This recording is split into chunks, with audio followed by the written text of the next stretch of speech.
रामचरितमानस का घर घर के अंदर एक पाठ करवाया जाए। हर घर के अंदर जहाँ जहाँ ये रामचरितमानस का पाठ होना चालू हुआ है उस घर के अंदर सुख और शांति, समृद्धि, ये तीनों चीज़ें मैंने अपनी आंखों से देखा है। जिस घर के अंदर माँ बाप का बच्चे कहना नहीं मानते थे, वो आज बच्चे एक दो पाठ करने से ही कहना मानने लगे हैं। बच्चे जो रामचरितमानस के सुनने के आदी नहीं थे कि हमें सुनना ही नहीं है, ये क्या पापा लेकर के बैठ गए, मम्मी ये क्या लेके बैठ गए आप, लेकिन धीरे धीरे उनको एक दो पेज सुनाया, कुछ उनके द्वारा पढ़ाया गया, कुछ उनसे पढ़वाया गया, तो अब वो इतने कहते हैं मम्मी पापा ये डेली पाठ होना चाहिए। धन्यवाद। प्रस्ताव के लिए आमंत्रित करता हूँ आरसी बंसल। आज मेरे मंच पर विराजमान सभी गणमान्य व्यक्तियों से मेरा हाथ जोड़ प्रणाम, नमस्कार। और जितने भी पुजारीगण विराजमान हैं, 108 फुट ऊंचे मंदिर, हनुमान मंदिर, एक बड़ी सौभाग्यशाली बात है कि आज हम लोग यहाँ बैठ करके और एक बहुत बड़ा आशीर्वाद हम लोगों को मिल रहा है, ताकि हम इस संस्कृति से ज्ञान को लेकर के आगे पूरे हिंदुस्तान के अंदर, हमारा प्रोग्राम है पूरे हिंदुस्तान के अंदर इसको आगे प्रचार किया जाए, हर स्टेट के अंदर किया जाए, हर स्टेट को चीफ मिनिस्टर से मुलाकात की जाए। डिवाइन चैनल पे आप सभी का स्वागत है और आज मैं एक मुलाकात करवाने जा रहा हूँ संस्कृति संज्ञान संस्था के वरिष्ठ राष्ट्रीय उपाध्यक्ष श्री आरसी बंसल जी से, जो कि बहुत समय से एजुकेशन लाइन से जुड़े हुए हैं। आपके गुड़गांव में 2 स्कूल हैं, एक जयपुर में है और एक स्कूल चंडीगढ़ में है। और इसके अलावा संस्कृति संज्ञान संस्था के अलावा आप और भी बहुत सी संस्थाओं से जुड़े हुए हैं, समाज सेवी है और समाज के लिए काफ़ी सामाजिक और धार्मिक कार्यों के लिए काफ़ी एक्टिव है। और इनका जो एक इन्होंने मुहिम छेड़ रखी है वो है कि भारतवर्ष के पुजारियों की आर्थिक, सामाजिक, सांस्कृतिक एवं धार्मिक स्थिति को सुधारने के लिए ये काफ़ी संघर्ष कर रहे हैं। और दूसरा इनका जो सबसे मुख्य जो मुहिम है वो है कि श्री रामचरितमानस को हर घर तक पहुंचाने का एक इन्होंने लक्ष्य इस मुहिम के चलते ये चल रहे हैं। और हमारे इस मुलाकात में इन्होंने बताया कि कैसे श्री रामचरितमानस क्यों जरूरी है एक अच्छे संस्कार के लिए, या फिर इसको कैसे क्यों हर घर तक पहुंचाना बहुत ज़रूरी है, इसके उन्होंने फ़ायदे भी बताए। तो चलिए डिवाइन चैनल के माध्यम से मिलते हैं और इनके जो विचार हैं वो आप सब तक मैं शेयर करने की कोशिश करता हूं। और अगर आप हमारे इस चैनल पर पहली बार आए हैं तो प्लीज़ हमारे इस चैनल को सब्सक्राइब जरूर कर लें और नीचे बने बेल आइकन को जरूर दबा दें, ताकि आगे आने वाली हर वीडियो, हर कोशिश का नोटिफिकेशंस आप तक पहुंचता रहे। और अगर आपको हमारी वीडियोस अच्छी लग रही हैं तो प्लीज़ ज़्यादा से ज़्यादा लोगों तक शेयर करें और लाइक जरूर करें। तो चलिए मिलते हैं श्री आरसी बंसल जी से।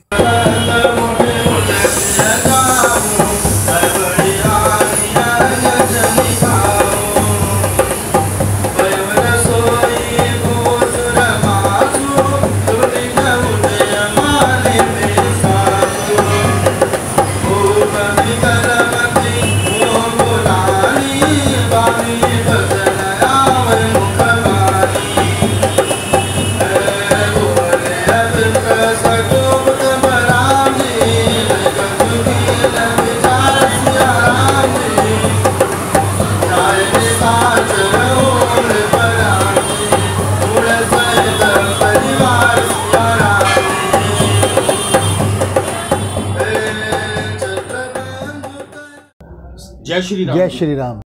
सर अपने बारे में कुछ बताइए, सबसे पहले तो अपना नाम और फिर कुछ अपनी इंट्रोडक्शन। आरसी बंसल मेरा नाम है और जनकपुरी नई दिल्ली में मेरा निवास स्थान है और जनकपुरी में मेरा ऑफिस है गुड़गांव के अंदर 2 स्कूल हैं मेरे एजुकेशन, CBSE 12 तक, नर्सरी टू 12 तक। एक जयपुर में स्कूल है, एक चंडीगढ़ में स्कूल है।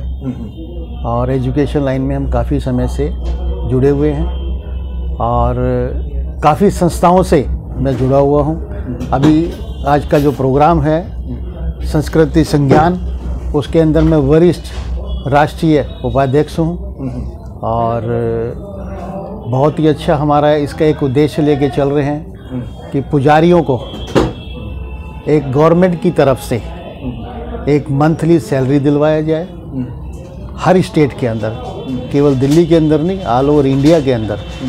और इसके अंदर हम बहुत आगे तक बढ़ रहे हैं और हमारा एक ही उद्देश्य है, अपना पूरा समय इसके अंदर दे रहे हैं, काफ़ी समय, और ताकि पुजारियों का हमारे देश के अंदर एक बहुत अच्छा कार्य हो, ताकि पुजारी भी रामचरितमानस का घर घर के अंदर एक पाठ करवाया जाए।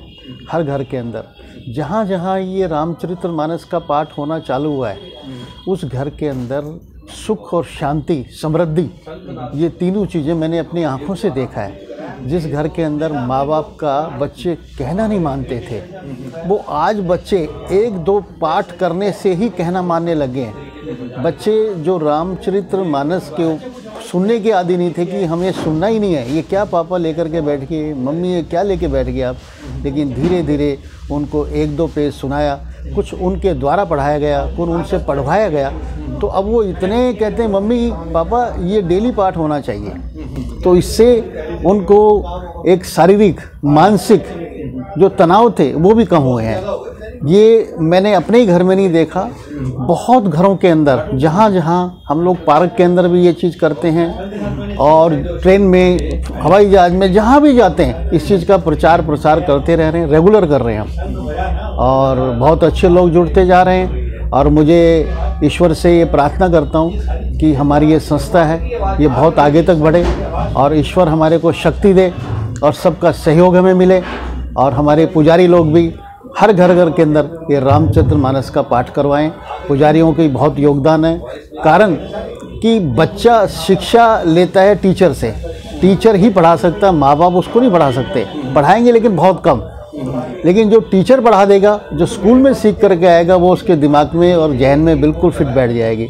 ऐसे ही मंदिर के अंदर यदि पुजारी लोग, जो भी आदमी आता है पूजा करने के लिए, मंदिर में मत्था टेकने के लिए, उसको यदि पुजारियों द्वारा ये चीज़ सिखाया जाए, ये पढ़ाया जाए, 1 बार नहीं, 2 बार नहीं, 10 बार, तो ज़रूर जो है इस देश का आने वाले टाइम में बहुत उद्धार होगा। और अभी नहीं तो कभी नहीं, यदि अभी भी नहीं समझेंगे तो कभी नहीं हो सकता इस देश का उद्धार। सर, ये जो संस्कृति संज्ञान संस्था है और इसके जरिए जो आज का जो कार्यक्रम जो आप लोगों ने जो कर रहे हैं, भारतवर्ष के पुजारियों की आर्थिक, सामाजिक, सांस्कृतिक एवं धार्मिक स्थिति सुधारने के लिए जो आप ये संघर्ष कर रहे हैं, और दूसरा जो श्री रामचरितमानस का पाठ को घर घर तक पहुंचाने की जो मुहिम आप लोगों ने छेड़ी हुई है, आपको क्या लगता है कि हाँ ठीक है, आप लोगों ने ये संस्था जो शुरू की और लोग आपसे जुड़ते भी जा रहे हैं, लेकिन ऐसा नहीं लगता कि ये बहुत ही एक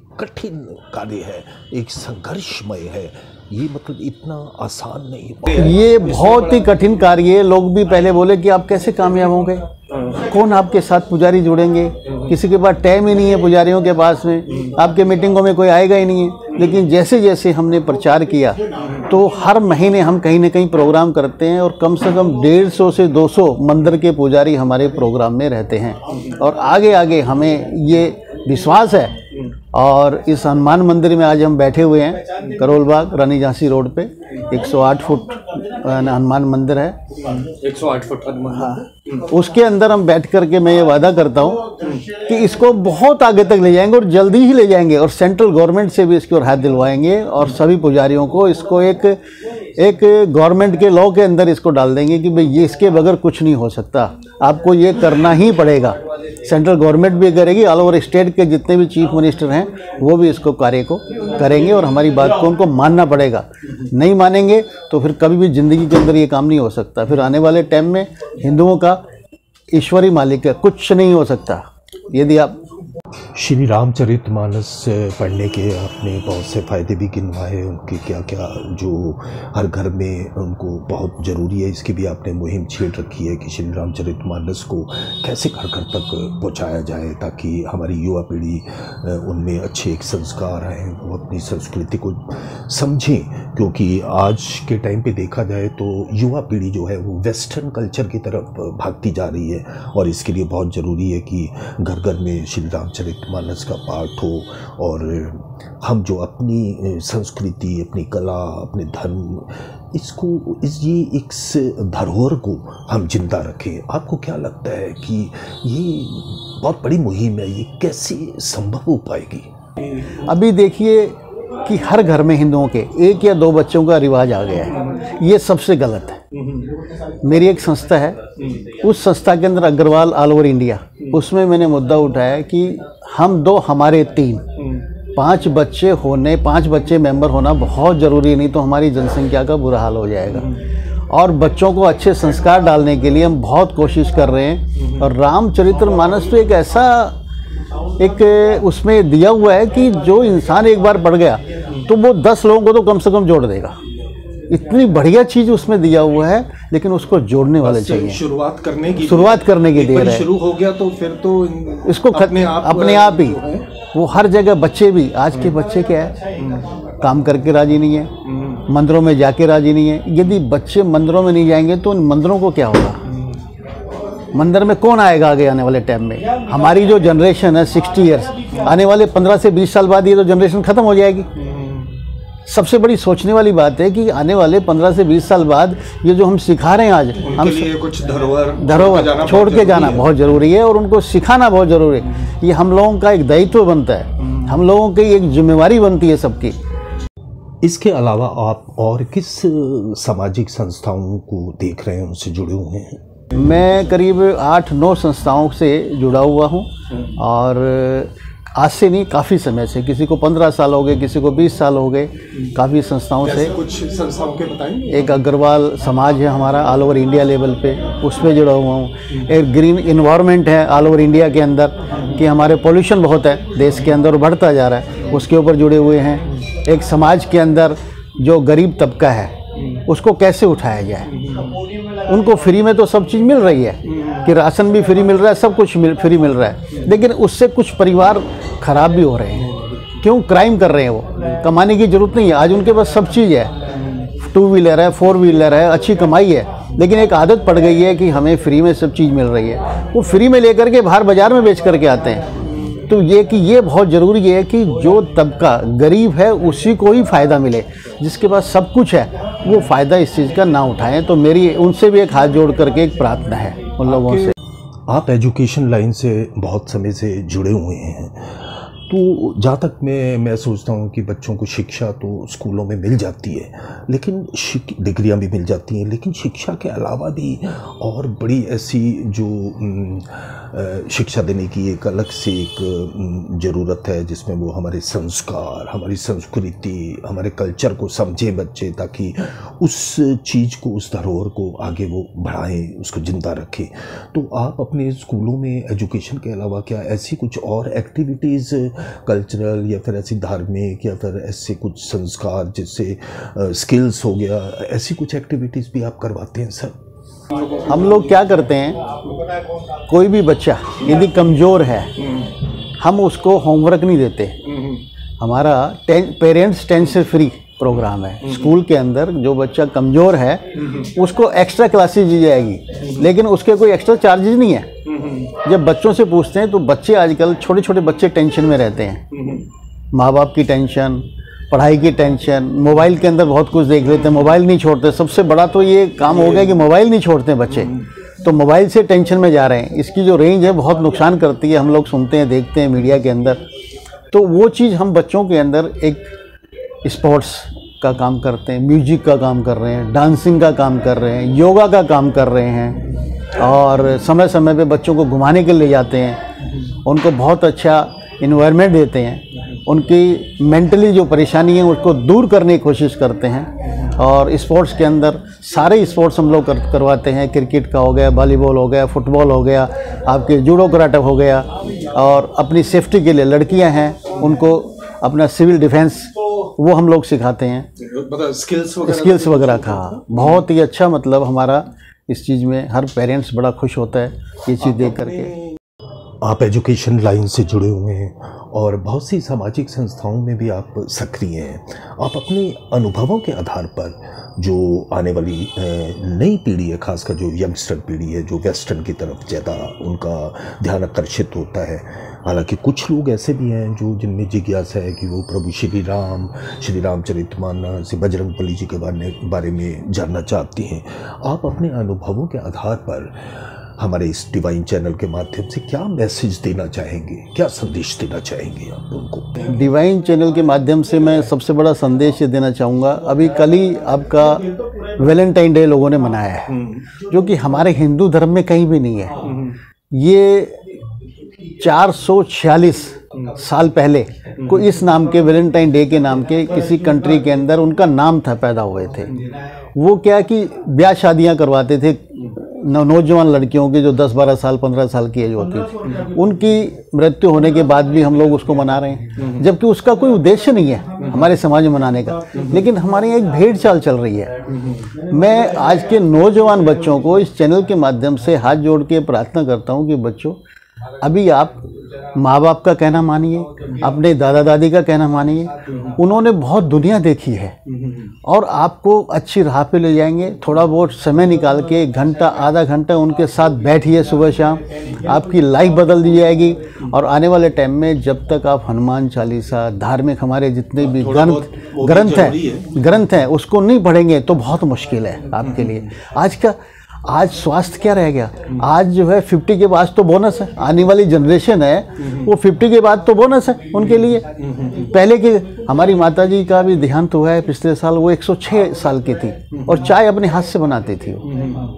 तो आजकल मेरे को तो बड़ी हैरानी होती है कि आगे आने वाली जनरेशन का क्या होगा। तो मुझे सभी बच्चों से, उनके पेरेंट्स से हाथ जोड़ करके डिवाइन चैनल के माध्यम से ये प्रार्थना है कि बच्चों को किसी भी तरीके से समय दो और बच्चों को अपने पास बैठाओ, उनको क्या ज़रूरत है उनसे मालूम करो।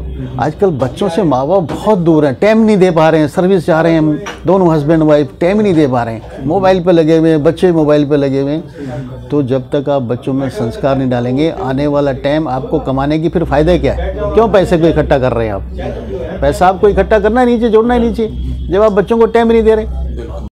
वेरी वेरी थैंक्स, आपने अपना वैल्यूएबल टाइम डिवाइन चैनल को दिया और पूरी डिवाइन फैमिली की तरफ से हम आपको वेल विशेस देते हैं कि आप जिस मुहिम को लेकर चल रहे हैं, जो खासकर जो भारतवर्ष के जो पुजारी हैं उनकी दिशा और दशा के लिए, और श्री रामचरितमानस का कैसे घर घर में पाठ शुरू किया जाए, आपको बड़ी जल्दी इसमें आप सफल हों और एक दिन ऐसा आए जो कि श्री रामचरितमानस का जो पाठ है वो हर घर घर में जो पढ़ा जाए। जय श्री राम। रामचरितमानस का पाठ हो। बिल्कुल, जय श्री राम। जय श्री राम। धन्यवाद आपका बहुत बहुत।